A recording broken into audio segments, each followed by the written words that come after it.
Իսկ բացի ազգային ու պետական խնդիրներից գանք զուտ ներհամայնքային հողի վրա։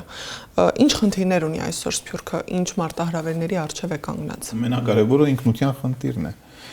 Եվ ինքնության խնդիրը պետք չէ, ինչպես որ առաջ ասեցի, սահմանափակվի բարձրապես հայտարարի խնդիրով, այլ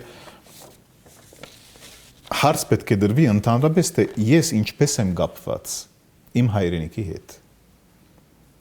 Խողը կարևոր է, այդպես չէ, որ միայն երևակայական մի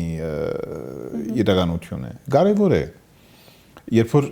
ես անցամբ Հայաստան վայրեջք եմ կատարում, ես փոխվում եմ փարիփուն իմաստով, ես կարող եմ հոս հիվանդ գալ, ես փուժվում եմ, այդ էներգիան, այդ ուժը, որ ես զգում եմ, այս խողի վրա, դա լրիվ ուրիշ պատմություն է, և ինչպես որ ես, մի քանի միլիոն հոգիներ, որոնք պետքություն չունեն սակայն մաքսիմալիստ երևակայությունների, այլ պետք ունեն հասկանալ, թե ինչով կամ փոփվի, կամ կսկսվի իրենց հայ լինելը, կամ գաբ ունենալը ընդհանրապես